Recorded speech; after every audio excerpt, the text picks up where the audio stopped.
Okay, so this is the sketch that I've done.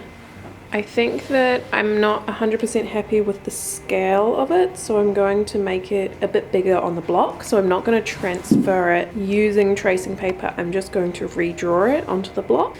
I didn't do any filming while I was drawing. I find it really hard to film as I'm doing the actual drawing process. It just feels like it hinders my decision making a little bit, and I feel kind of like judged, or like, you know, like I go over and over things to try and get them how I want them, and it's hard to do that when I feel like I'm being watched. Alright, so I'm gonna get started getting this one onto a lino block.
So today is just carving day. I've also got that other block that I need to carve layer 2 on this one. So I will also be working on that today. And then once I'm done today, I'm going to need to glue this block onto cardboard like this. Because I use the cardboard as a registration tool in my press. So I have 2 like strips of metal on the edge of my press, and I push this up flush against that, and then I also push the paper flush against those 2 slots so that each layer lines up perfectly on the block. So the cardboard is a really important part of how I do my reduction prints. So I might just take you through the tools that I'm using. I have 3 small U gouges that I'm going to use.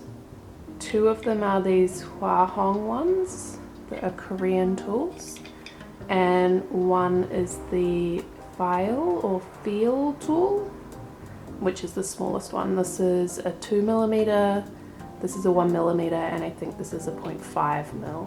I also have the same brand as the Tiny U. I have a V tool. I use this, which is actually a wood engraving tool, and it's sort of more chisel-like.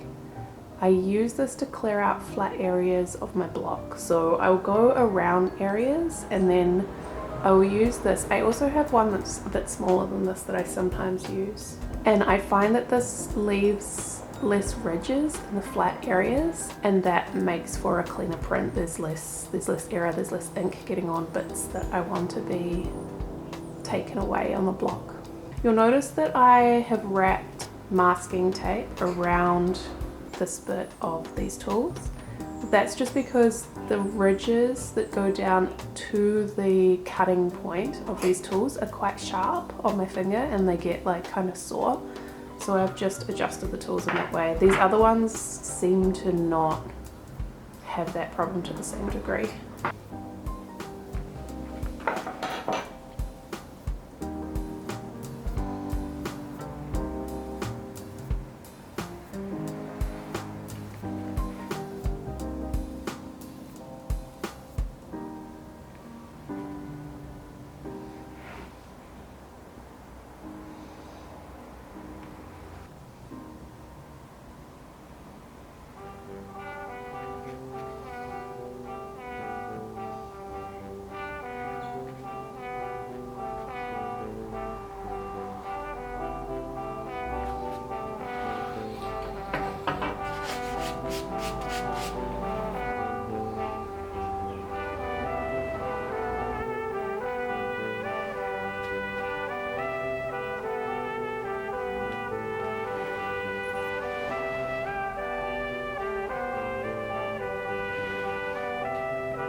Alright, so it's Wednesday morning. I'm just sitting down to finish carving this block.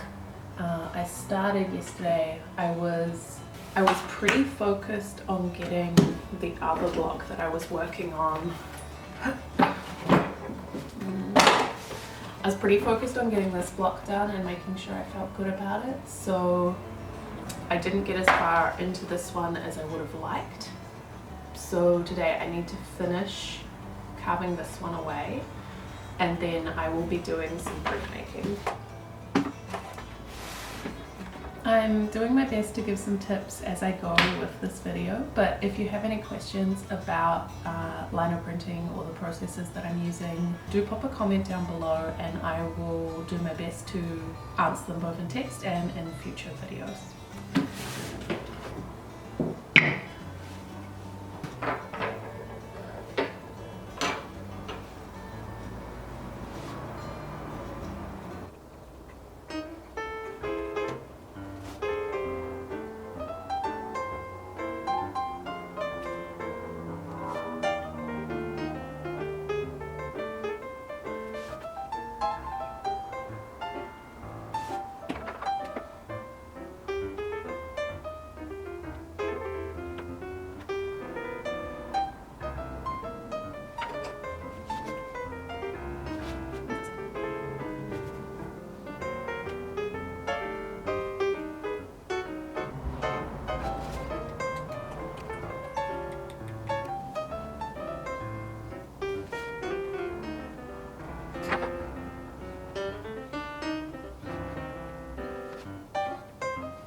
So I'm just about to start printing these two blocks that I've been working on carving this week.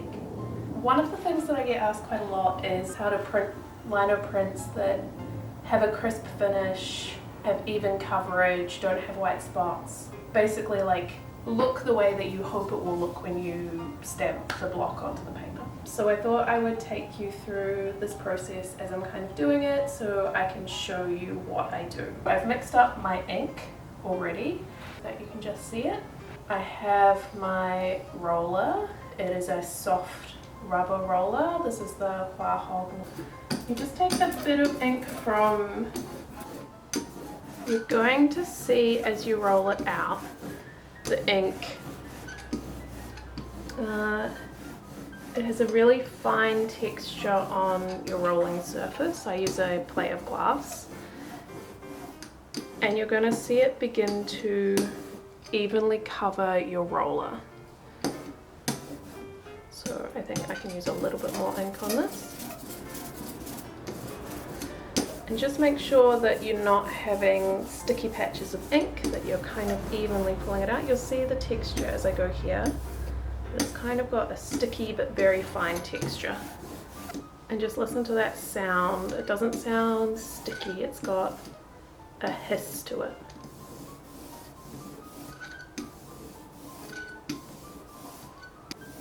Okay, that looks really good to me. It looks evenly covered. The ink has a nice texture.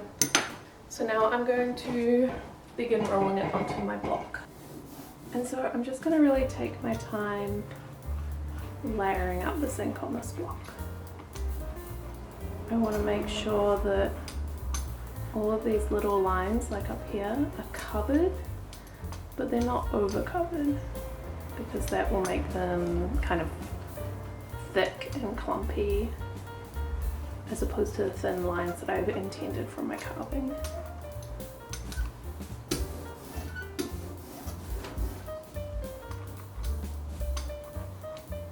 can see that I've just gotten a little bit of ink on here. I'll take care of that in a minute.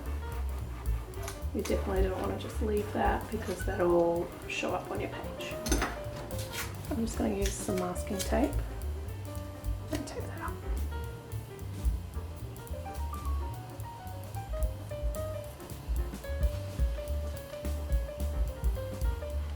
And the card is a little bit warped for this block, and the card is what I use to register the block. As you can see here, I have these rails and the card sits flush against these for registration. So I think what I'm going to do is I'm just going to tape the block into my press to hold that registration, because I'm not going to be able to register it correctly otherwise.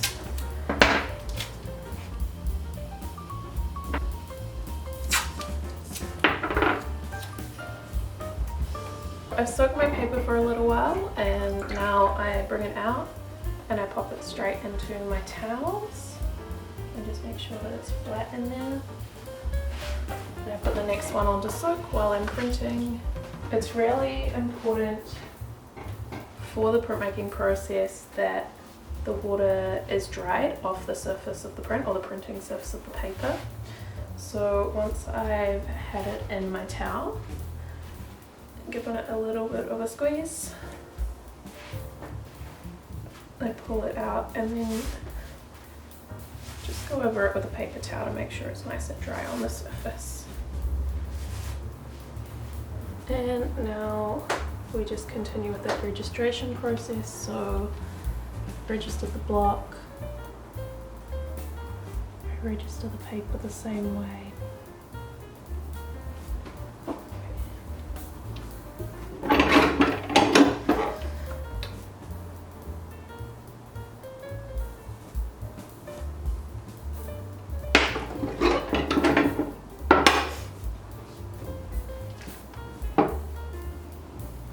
Alright, so that's looking pretty good.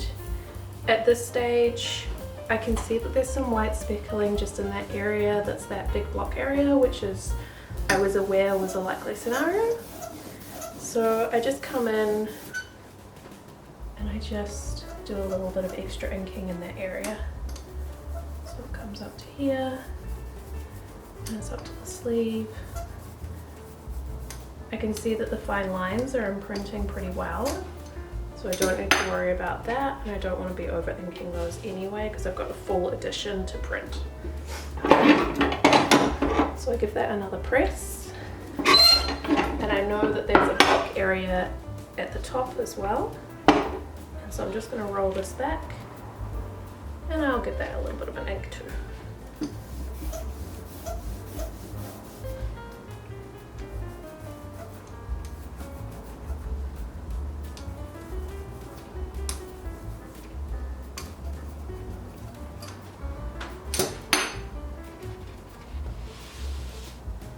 And then we'll do another press.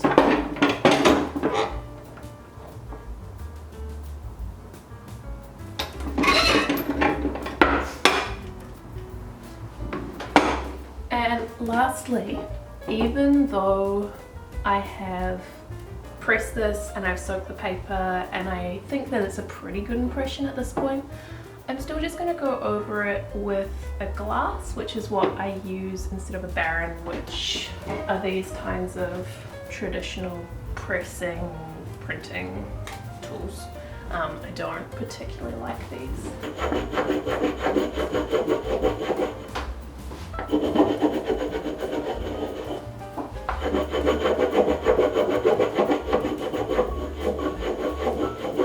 And I'm just going over not the fine detail areas, but the areas that have a lot of ink and risk being under inked. And then you can pull that up, and I feel pretty good about that.